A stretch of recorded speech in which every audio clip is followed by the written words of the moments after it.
이 세례와 성찬을 보통 그 성례 그러잖아요. 성례.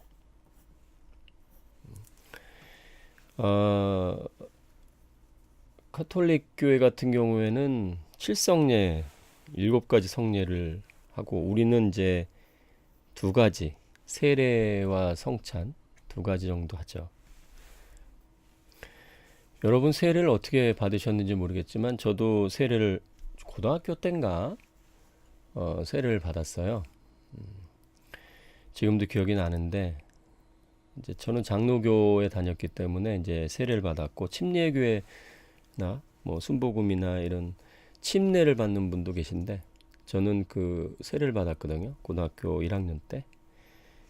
그때 지금도 기억이 나는데 어쨌든 이 세례라는 그 행사 지금 거의 행사가 됐는데 그 1년에 한 두 번 부활절 때나 또 추수감사절 때 이럴 때 두 번 하는 교회도 있고 또 자주 하는 교회도 있을지 모르겠네요. 근데 이제 어떻게 보면 1년에 두 번 하는 교회가 굉장히 많은데 세례라는 그 의미에 대해서 저도 그때 거의 뭐 아는 게 없었어요. 그냥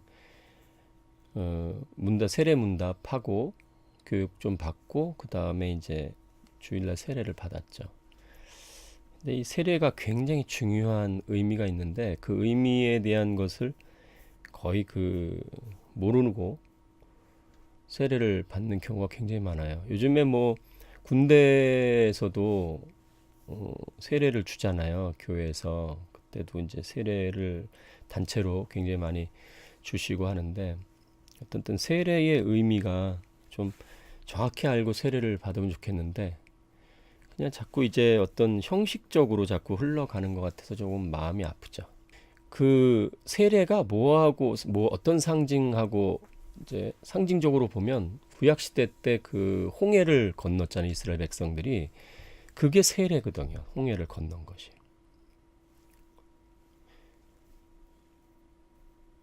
그래서 그 이스라엘 백성들이 그 홍해를 건너지 않았다면 그들은 사실 그 애국 군대에게 모두 멸망 당할 수밖에 없는 그런 처지였잖아요. 그러니까 그 홍해를 건넜다는 것은 사실 그 하나님의 그런 어떤 능력에 의해서 홍해가 갈라졌잖아요. 홍해가 뭐 갈라질 수가 있을까요? 바다가 그 불가능한 얘기죠.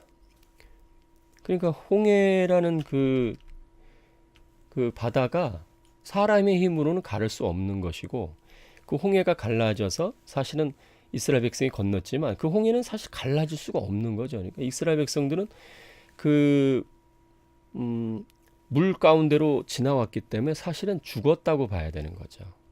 이스라엘 백성들이.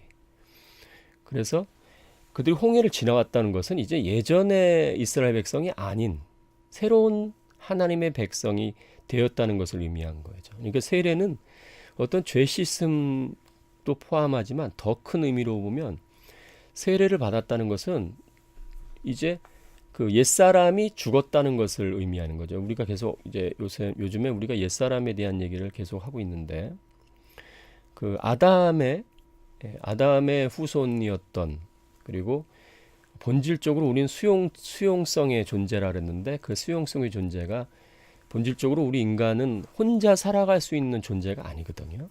물론 삶은 살아갈 수 있겠죠. 이렇게 그냥 살아가는 건 살아갈 수 있지만 그 하나님께서 우리에게 우리를 우리에게 주시고자 하는 그런 삶, 그러니까 하나님의 영적인 세계와 물질적인 세계를 공유할 수 있는 그런 삶을 살기에는 우리 스스로는 불가능하죠. 그래서 인간은 원래 누군가를 담아야 되는 거죠. 근데 이제 원래는 하나님을 담아야 되고 우린 그래서 그릇이라 그랬잖아요. 그릇에다가 보배로우신 주님을 담아야 되는데 이제 그 주님을 담지 않았을 경우에는 악한 영을 죄의 영을 담는 거나 마찬가지예요. 그래서 본인은 하나님을 알기 전에는 이 죄의 영이 우리 안에 있는지도 몰라요. 그가 항상 그 죄의 영과 연합한 영은 사실은 죽은 거와 다름없어요. 죄의 종 노릇을 하고 있는 거죠. 그래서 로마서에도 계속 말씀하셨지만 죄의 종이다. 우리는 이제 순종의 종으로 바뀌었다. 그런 말씀도 계속 하는데 어쨌든 그 죄의 종은 자아 중심적인 영이기 때문에 이 죄 또 악한 영은 자아 중심적인 영이고 그런 악한 영과 연합되어 있는 상태가 자아 중심적인 영화. 그러니까 자기 중심적인 영이죠. 그 하나님의 영은 이타적인 영이고 그래서 그런 옛사람에서 죽은 그게 세례예요, 세례. 죽은 것이. 그래서 우리가 세례 받을 때 그냥 교회에 입문했다.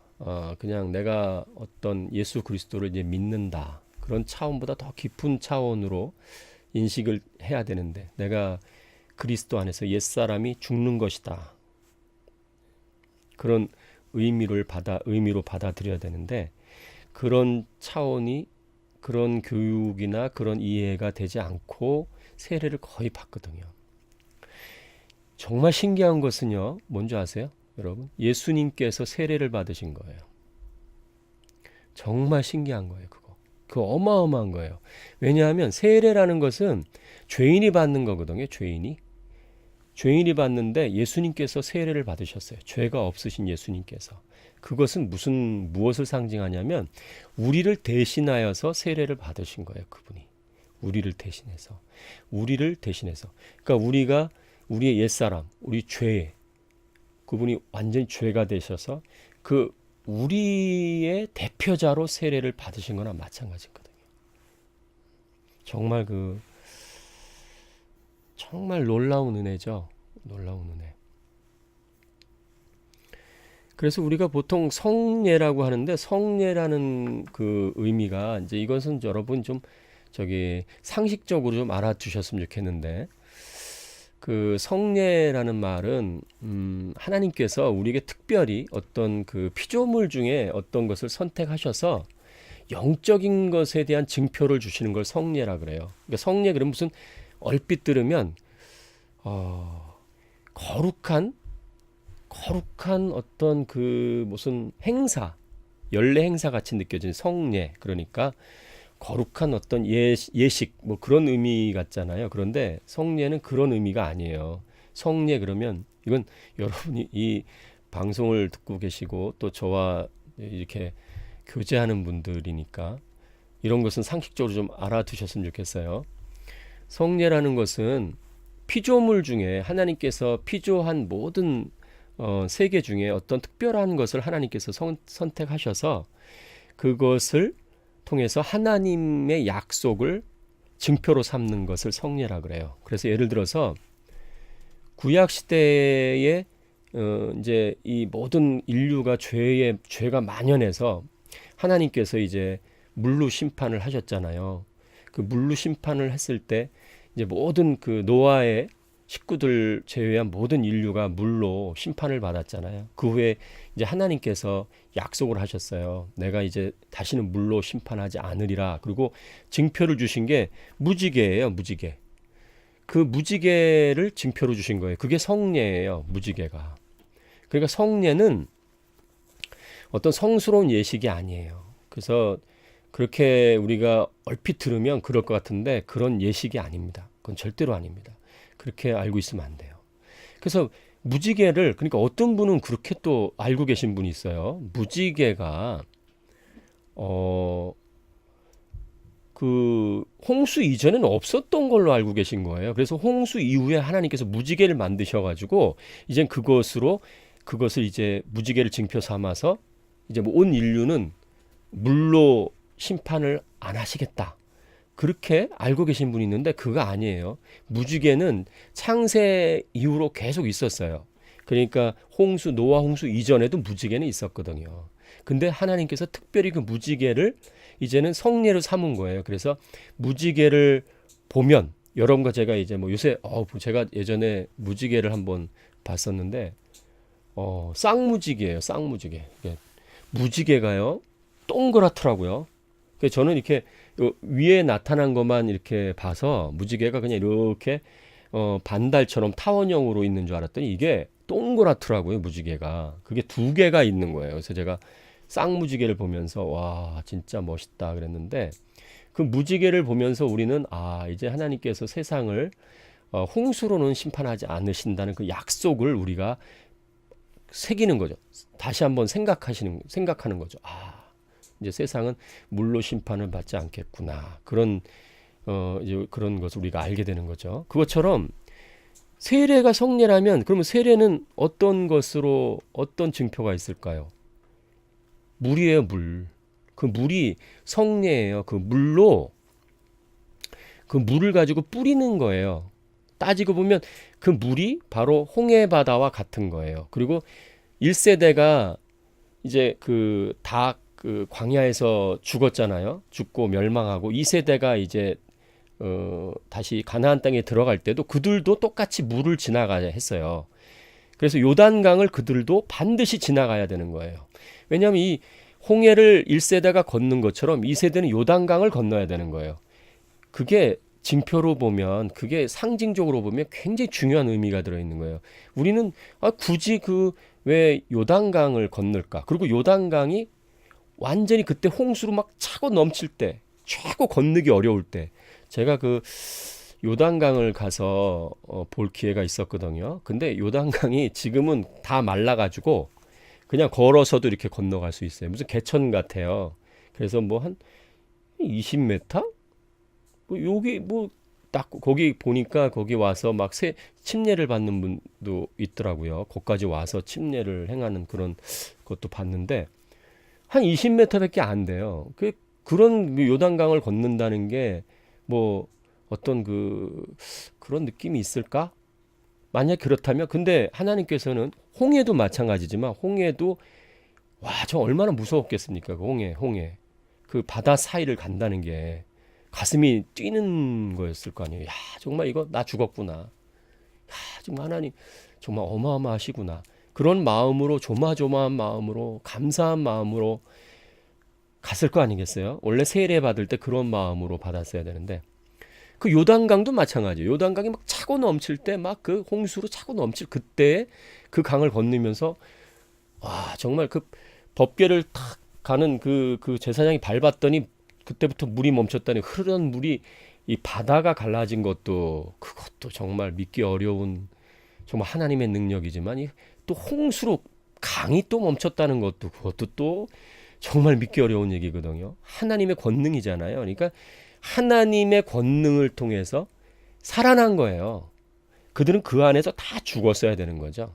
그래서 그 물이 성례입니다. 물 뿌리는 게. 그래서 물을 뿌리는 게 맞냐, 또 침례, 물에 완전 잠기는 게 맞냐. 그래도 저는 제가 볼 때 상징으로 보니까 사실은 물이 중요한 거죠. 물 안에 들어가고 또 물 뿌리는 게 중요한 게 아니잖아요. 그런데 우리 입장에서 보면 물에 한번 푹 들어갔다 나오는 것이 조금 더 느낌은 좀 있을 것 같아요. 제가 생각할 때는. 그래서 물론 우리가 뭐 세례를 받든 침례를 받든 그거가 중요한 게 아니죠. 중요한 건 물인데 그 물에 내가 푹 들어갔을 때 그때에 내가 죽음에 대한 내가 죽었구나라는 어떤 느낌에 대한 생생함이 더 있지 않을까. 그래서 어떻게 보면 침례가 우리 쪽 입장에서는 좀 더 느낌이 있지 않을까. 그런 깨달음을 조금 더 주지 않을까. 그런 마음은 제가 있어요. 근데 어쨌든 여러분 세례에서의 이 성례를 정확히 알고 계셔야 됩니다. 대부분 제가 볼 때는 모르고 계신 것 같은데 오늘 우리를 대신해서 세례 받으신 예수님 대표자 아멘. 정말 예수님 우리를 대신해서 왜 세례를 받으실 필요가 없는 분이잖아요. 근데 그 죽음을 우리를 위해서 미리 맛보시는 거나 마찬가지잖아요. 실제로 죽으셨고 세례를 완전히 실행에 옮기신 거죠. 따지고 보면. 그리고 깊은 뜻을 알았다니까 정말 다행입니다. 정말. 자, 그러면 이제 하나 더 남았잖아요. 성찬식이 성례, 그러니까 성례, 거룩한 어떤 예식이 아니고요. 성찬에는 두 가지가 있잖아요. 그죠? 잘 알고 계시죠? 뭡니까? 예. 포도주죠. 포도주와 빵이죠. 빵. 그것이 성례예요. 그러니까 포도주와 빵, 그것이 이제 이 물도 우리가 흔하게 보는 물이지만 이제 물을 보면 우리가 그 하나님의 예표, 내가 물을 통해서 그 이스라엘 백성이 홍해를 걷는 것에 대한 어떤 인식을 하면 굉장히 영적으로 도움이 되죠. 또 강이나 바다를 보면서도 우리가 그걸 보면서 아, 내가 원래 죽었지. 난 옛사람은 죽었고 이제 새 사람이 되었어라는 어떤 확신을 가질 수 있어서 여러분이 그런 것을 볼 때 그 성례 하나님께서 이런 피조물 중에 택해서 하나님께서 우리에게 징표로 주신 그것을 보면서 우리가 큰 은혜를 받고 도전을 받고 깨달음을 얻게 되듯이 포도주와 빵을 보면서 우리가 그것을 예수님께서 이제 그 마지막 만찬 때에 이 포도주가 뭐라 그랬었습니까? 이게 무엇을 상징한다 그랬습니까? 이게 내 피다 그랬잖아요. 내 피. 예수 그리스도의 피를 상징한다 그랬잖아요. 포도주가. 그러니까 포도주 자체는 우리는 늘 마실 수 있어요. 그리고 먹을 수 있는 거잖아요. 그런데 포도주가 그냥 그렇게 먹고 마시는 음료의 수준을 넘어서 이제는 우리가 무지개를 보면서 아, 세상을 우리 하나님께서 한 번 세상을 심판하셨지. 근데 인류가 지금도 역시 아직도 정신을 못 차리고 나 자신도 정신을 못 차리고 있네. 참 죄송하네요. 그런 마음을 한편으로는 품으면서 그 무지개를 보면서 야, 정말 하나님은 궁휼하시다. 오래 참으시는구나. 이렇게 세상에 죄가 만연하는데도 하나님이 지금껏 참으시네. 그 한 번 세상을 심판하신 저 무지개를 보면서 우리는 좀 경각심을 가질 필요도 있잖아요. 그것처럼 포도주를 보면서 예수 그리스도의 피를 우리가 되새겨 봐야 되는 거예요. 피를. 근데 우리가 요만한 잔에다가 이제 요새는 조그만 잔에다 이렇게 조금 마시잖아요. 저는 좀 큰 거에다 마셨으면 좋겠어요. 이렇게 큰 거에다. 그 포도주, 그게 예수 그리스도의 피를 상징하는 그 피가 무엇을 깨끗게 하셨습니까? 우리의 죄를 깨끗게 하셨잖아요. 이게 제가 묻고 제가 답을 다 하네. 여러분 다 알고 계시니까 그냥 제가 그냥 말씀을 드리는 거예요. 그죠? 그리고 그 빵은 무엇을 상징합니까? 무엇을 상징해요? 그리스도의 몸을 상징하잖아요. 몸. 자, 근데 여기서 우리가 또 한번 좋은 또 기회를 얻었네요. 오늘 어쨌든 부활에 대한 얘기를 나누니까 여러분과 제가 좀 이런 부분에 대해 좀 알아야 되는데, 여러분 피는 우리의 죄에 대한 부분을 우리의 죄를 씻는 그 그리스도의 피였고요. 그리스도의 몸은 어떤 우리에게 어떤 유익을 줬을까요? 어마어마한 유익이 있는데 어떤 유익입니까? 우리가 보통은 피에 대한 부분은 많이 인식하고 알고 있는데 그리스도의 몸에 대한 부분, 그리스도가 몸을 우리에게 주심으로 말미암아 우리가 어떠한 정말 어마어마한 그 주님의 그런 은혜를 받은 거거든요. 이게 어마어마한데 이게 잠시 말씀드리면 구약 시대를 좀 비교해서 제가 잠깐 말씀드릴게요. 구약 시대 여러분과 제가 있었다면 여러분과 제가 죄를 지었어요. 그러면 이제 어떻게 죄의 문제를 해결합니까? 내가 기르던 짐승을 하나 가지고 가죠. 양이든 염소든 가지고 가죠. 근데 여기서 우리가 좀 생각을 해야 될 부분이 있어요. 우리가 구약 시대 때 있었다고 생각을 해보세요. 좀 상상을 해보시면서 그게 어떠한 의미로 다가오는지를 좀 우리는 알아야 돼요. 우리는 왜냐하면 제사 문제에 대해서 구약 시대에 레위기의 제사에 대한 여러 가지 이제 속죄제, 속건제 여러 가지 이런 제사의 어떤 제도가 있잖아요. 복잡하니까 우리가 벌써 생각도 잘 안 하려고 하는데 이거 정말 굉장히 중요한 부분이라 나중에 제가 좀 설명을 해드릴게요. 제사의 어떤 종류도 굉장히 중요합니다. 그런데 이 제사의 어떤 상황을 좀 제가 설명을 해드릴게요. 여러분 좀 이해를 좀 하시면 좀 도움이 되실 것 같아요. 여러분과 제가 구약 시대에 있었어요. 그럼 여러분과 제가 혹시라도 죄를 졌어요. 그러면 나를 대신해서 죽을 그런 어떤 내가 기르는 어떤 짐승을 하나 잡아야 되잖아요. 그런데 여기서 굉장히 중요한 포인트가 있는 게 뭐냐면, 생각할 부분이 있는 게 뭐냐면, 여러분이 지금도 만약에 애완견을 하나 기른다고 생각해 보세요. 애완견. 그건 좀 약간 다르지만 또 아니면 여러분이 가축을 기른다고 생각해 보세요. 그거 정성이 들어가요, 안 들어가요? 들어가요.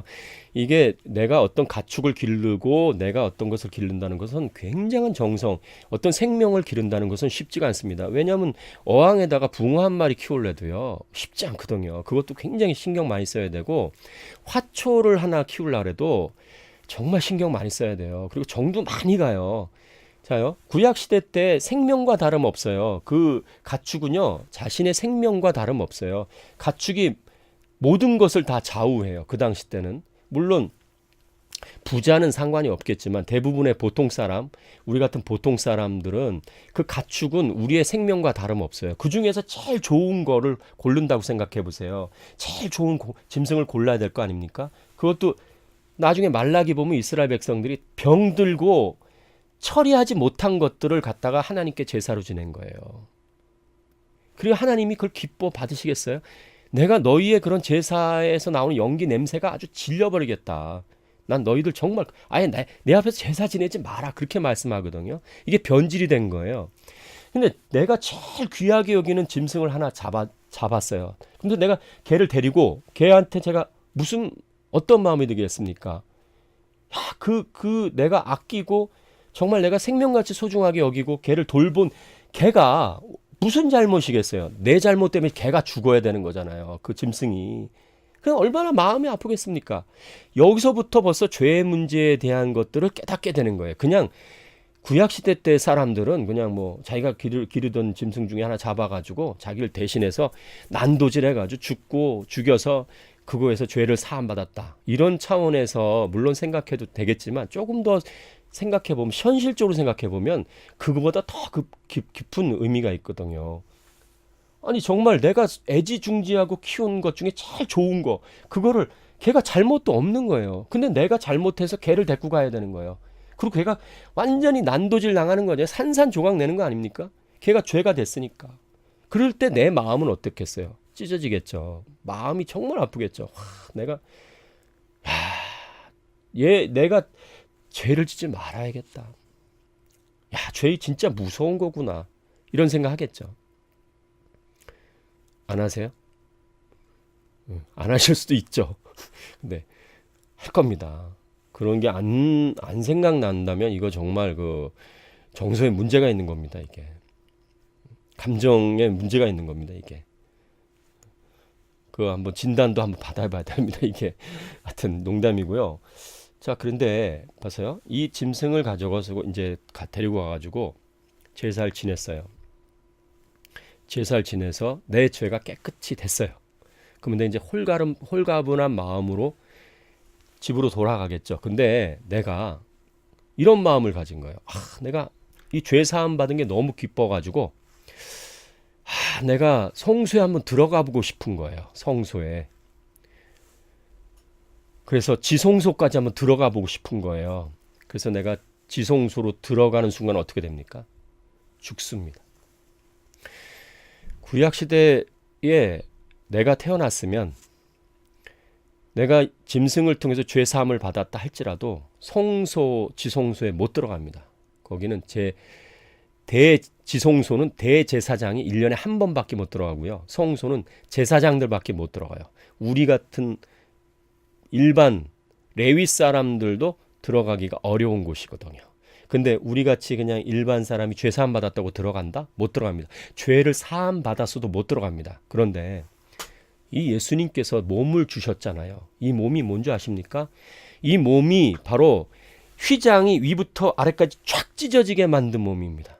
무슨 얘기냐? 지금 여러분과 저는 그리스도께서 우리에게 주신 그 포도주, 그리스도께서 우리에게 주신 그 빵, 그것이 영적으로 우리의 위치가 달라진 거예요. 우리 죄의 문제를 해결하신 것뿐만이 아니라 우리가 이 하나님 앞에 담대히 나갈 수 있는 존재가 된 거예요. 이것이 정말 어마어마한 겁니다. 이건 정말 상상할 수 없는 은혜입니다. 그래서 예수 그리스도의 피와 예수 그리스도의 그 몸은 성례예요. 그 성례로 그 포도주와 빵으로 한 거예요. 이스라엘 백성들의 포도주와 빵은 음료예요, 음료. 그 포도주가 없으면 그들은 목이 말라 죽을 수밖에 없는 거예요. 항상 먹어야만 되는 거예요. 술의 개념이 아닙니다. 빵은 뭐예요? 음식이에요. 그럼 우리는 어떤 개념이에요? 우리로 보면 그 막걸리 그게 아닙니다. 포도주를 막걸리로 할 일이 아닙니다. 그 포도주는 음료입니다. 물입니다. 물. 우리가 늘 먹는 물이에요. 생수예요. 그리고 그 빵은 우리가 늘 먹는 밥입니다. 밥. 이 두 개가 이게 얼마나 중요한 겁니까, 이게. 그리스도께서 마지막 성 만찬하시면서 우리에게 주신 거잖아요. 마지막 이 땅을 떠나가시면서 우리에게 성례로 주신 거잖아요. 이게 얼마나 대단한 은혜입니까? 근데 우리가 그것을 부활주일날 잠시 어떤 행사로 그래서 뜻도 모르는 채 세례를 받고 뜻도 모르는 채 성례식에 참여하고 이런 형편이 됐잖아요, 우리가. 이게 보통 문제가 아니잖아요. 이게 어마어마한 은혜의 자리에 우리가 들어가고 주님께서 어마어마한 것을 우리에게 베풀어 주셨는데도 우리가 그것을 정확히 알지 못한, 그래서 우리가 주님이 우리에게 주신 은혜가 얼마나 큰지를 알지 못한 이 어리석음이잖아요. 그리고 그것을 가르치지 못한 또 어리석음이고요. 여러분과 제가 지금 배웠으면 마음에 새기시고 주변 분들한테도 설명해 주셔야 돼요. 굉장히 중요한 겁니다. 이거 우리가 은혜의 보좌 앞에 담대히 나갈 수 있는 존재가 됐다는 것은 구약에서 만약에 태어났으면 우리가 지성소까지 뚫고 들어가는 거예요. 대제사장이 1년에 한 번밖에 들어가지 않고 또 대제사장이 방울을 찾잖아요. 방울. 대제사장이 거기서 죽으면 소리가 들리는지 안 들리는지 이렇게 들었다가 거기 들어가면 죽으니까 갈고리 같은 걸로 이렇게 끄집어내는 거예요. 그 방울을 그래서 다른 거거든요. 대제사장이. 근데 지금은 우리는 뭐 그냥 은혜의 보좌 앞에 담대히 나가잖아요. 하나님 앞에 예수 그리스도의 이름으로 기도하잖아요. 하나님 아버지, 우리 하나님의 자녀가 됐잖아요. 이 얼마나 큰 은혜입니까? 이게 보통 큰 은혜가 아니죠.